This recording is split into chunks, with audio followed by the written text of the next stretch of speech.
जिस पार्टी से हम चुनाव लड़ रहे हैं उस पार्टी का अपना इतिहास है। उस पार्टी के द्वारा, बहन जी के द्वारा इस जिले में अनेक कार्य कराए गए। बहन जी के द्वारा इस जिले के अंदर जिला गौतम बुद्ध नगर बनवाया गया। बहन जी के द्वारा इस जिले के अंदर एयरपोर्ट की शुरुआत की गई। एयरपोर्ट की ज़मीन निश्चित की गई, सुनिश्चित कर एयरपोर्ट की शुरुआत बहन जी के द्वारा की गई। इस जिले के अंदर एम्स जैसी अस्पताल बहन जी के द्वारा दी गई। इस जिले के अंदर यूनिवर्सिटी गौतम बुद्ध नगर बहन जी के द्वारा दी गई। इस जिले के अंदर 4 इंटर कॉलेज, डिग्री कॉलेज बहन जी के द्वारा बनाए गए। इस जिले के अंदर प्राधिकरण बनाकर, नए प्राधिकरण बनाकर विकास को तेज़ी दी गई। बहन जी के द्वारा यहाँ बहुत मल्टीनेशनल कंपनी ने लाने का काम किया गया। बहन जी के द्वारा अच्छी सड़कें बनाई गई। बहन जी के द्वारा किसानों को कि जब भी आवाज़ उठी तो उनको पूरा किया गया। लेकिन सर, जब वर्तमान स्थिति है, आपको लगता है कि राजनीति में इन मुद्दों पे वोट मिलता है? बिल्कुल। देखिए, वोट विकास पे है, विश्वास पे है, धर्म और जाति पे वोट नहीं है। सर, आज आने वाली, मैं वर्तमान की बात कर रहा हूँ, आज आने वाला नया युवक वो समझता है कि धर्म और जाति के नाम पर जो लोग जहर घोलते हैं, हमें उनको वोट नहीं करना।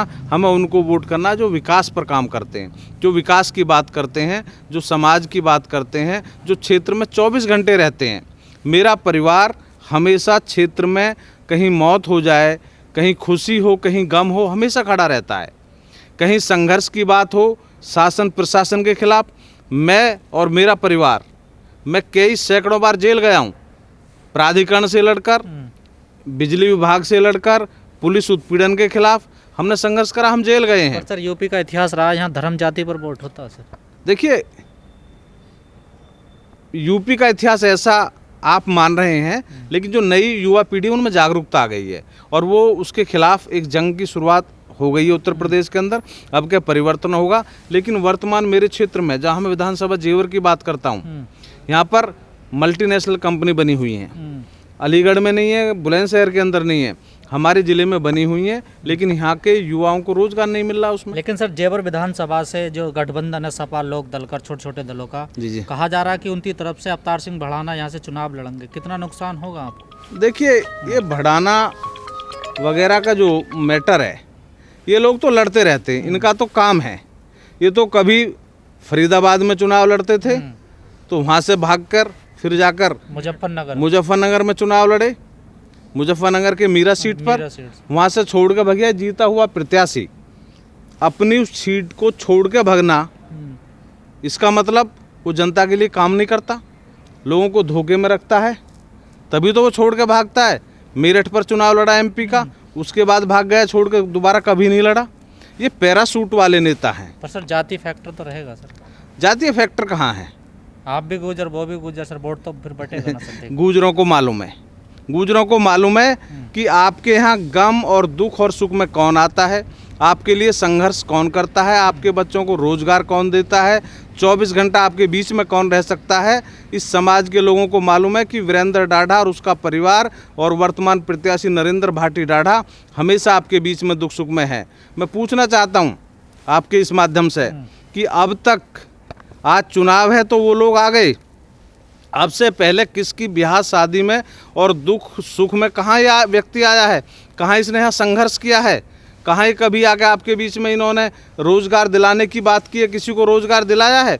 ये तो ऐसे आए हैं माननीय भड़ाना जी, पूर्व सांसद जी, कि जिस प्रकार से मीरापुर के लोगों को धोखा देकर भाग के यहाँ आ गए हैं और यहाँ से भागकर कहीं और चले जाएंगे। लेकिन गौतम बुद्ध नगर और जेवर विधानसभा का गुर्जर समाज, ठाकुर समाज, मुस्लिम समाज, अन्य सभी सर्व समाज समझदार है, पढ़ा लिखा है और आर्थिक रूप से मजबूत है। ऐसे लोगों के बहकावे में आके वो वोट अपनी ऐसे नहीं देगा, इनको चुनाव नहीं जिताएगा। उनको चाहिए 24 घंटा यहाँ कार्य करने वाला व्यक्ति, जो दुख में सुख में शासन प्रशासन और प्राधिकरणों के खिलाफ लड़ाई लड़ेगा, उनकी के कार्यों को कराएगा। वो व्यक्ति चाहिए जो एक चौकीदार के रूप में 24 घंटा यहाँ रहेगा। उनको मालूम है यहाँ के लोगों को कि ये भगोड़ा है, आया है और भाग जाएगा। लेकिन सर, कुछ गुजर नेता बीजेपी में भी चले गए हैं, पुराने पूर्व नेता। देखिए, उससे हमारा मामला नहीं है। पार्टी में लोग आते जाते रहते हैं, वो अलग विषय है। लेकिन जहाँ इस समाज की बात है कि जो व्यक्ति हमारे बीच में आ रहा है उसका तो सबको जानकारी है कि ये टिकाऊ नहीं है, ये भागने वाला है। सर कौन कौन सी कम्युनिटी आपसे जुड़ रही है, कौन कौन सी समाज आपको वोट दे? हमें सर्व समाज से हमें वोट मिल रही है। हम सर्व समाज के नेता हैं। सर्व समाज में हमने कार्य किया, हमें अपने कार्य पे विश्वास है, हमारा अपने काम पे विश्वास है। हर समाज में हमारा सम्मान है, हर समाज में हम जाते हैं। हम जाति धर्म पर विश्वास नहीं रखते, हम काम पर विश्वास रखते हैं। हमने काम किया है और काम करके ही हम वोट अपना लेना चाहते हैं। यही हमारी जो है एक अपनी कार्यशैली है और उसी पर हम कार्य करते हैं। वीरेंद्र जी, पिछले कुछ चुनावों में देखा गया ना, जाति धर्म हावी हो जाता, काम पीछे रह जाता है। देखिए, ऐसा नहीं है, काम हमेशा आगे रहता है। आपको लगता है ऐसे है कि काम हमेशा आगे रहता है और काम पे वोट मिलेगी। हाँ, होता है, कुछ लोग ऐसे हैं जो लोगों को भ्रमित करके वोट ले लेते हैं। अब तक ऐसा हुआ है कि लोगों को गुमराह किया गया, भ्रमित करा गया जाति और धर्म के नाम पर। लेकिन आज का जो युवा है वो शिक्षित है, समझदार है, हर चीज़ को समझता है, अपनी वोट की कीमत समझता है। वो अपनी वोट को शराब की बोतल पे और पैसे पे बेचने वाला नहीं है। वो अपनी वोट को उस व्यक्ति को देगा जो उसके बीच में रहेगा, जो कार्य करेगा। सर आपकी टक्कर किससे है, बीजेपी से या सपा गठबंधन? हमारी टक्कर सीधी भाजपा से है। सर भाजपा ने यहाँ पे बड़ा काम किया है, एयरपोर्ट का शिलान्यास करके कहा था कि 1 लाख लोगों को रोजगार देंगे। जी, वो तो उसका तो मुखड़ा साफ क्लियर हो चुका है कि जिन एयरपोर्ट बहन जी लेकर आई थी, आज एयरपोर्ट का शिलान्यास वर्तमान सरकार ने जो किया है, उसके बाद जो वहाँ के गांव को हटाया गया है, उनको दूसरी जगह शिफ्ट किया गया है, विस्थापित किया गया, उनके साथ धोखा हुआ है। उन गाँवों को कुछ मिला ही नहीं है। उन गाँवों को उनकी जितनी ज़मीन मौके पर थी वो भी नहीं दी गई, उनको रोज़गार नहीं दिया गया, उनको मुआवजा बढ़ा के नहीं दिया गया। उनके साथ जो धोखा इन्होंने किया है, जो उनके साथ इतना बड़ा धोखा किया है कि वो कभी माफ़ नहीं करेंगे बीजेपी को। उनके साथ धोखा हुआ है। बीजेपी में भगदड़ मची हुई है पिछले 3-4 दिन से, उसे कैसे देख रहे हैं? देखिए, बीजेपी उत्तर प्रदेश से बाहर जा रही है। बीजेपी उत्तर प्रदेश में नहीं आएगी। उत्तर प्रदेश में सरकार बहन कुमारी मायावती जी की आएगी और इस प्रदेश का पुनः विकास होगा। मीडिया तो कुछ और ही कह रहा है। देखिए, मीडिया का अपना काम है, मैं उसे कह रहा हूँ जो मैं देख रहा हूँ। सर्वे तो सर बीजेपी को जिता रहे हैं। नहीं, सर्वे ऐसे तो बहुत सारे उदाहरण रहे हैं। पीछे कई सरकारें, मीडिया का सर्वे कुछ और था और सरकार किसी और की बनी। एक बार केंद्र में भी ऐसे हुआ। इस बार सर्वे गलत होगा। मैं इस बात को नहीं कहता, मैं ये कहता हूँ कि सरकार उत्तर प्रदेश में बहन जी की सरकार आ रही है। आपके लिए क्या चुनौती है जेवर विधानसभा सीट? हमारे लिए कोई चुनौती नहीं है। हम चुनाव जीत रहे हैं। हमें सर्व समाज का प्यार है और सर्व समाज हमारे साथ खड़ा। हम चुनाव जीतेंगे, काफी विवाद हम चुनाव जीतेंगे। जिन लोगों ने इसकी शुरुआत की वो बीजेपी वालों ने ही शुरुआत की और बीजेपी वाले आपस में ही गुमराह करना चाहते थे समाज को गुमराह कर जाति में तोड़ना चाहते थे, टुकड़ों में तोड़ना चाहते थे। समाज जागरूक है, समाज अपना फैसला लेगा।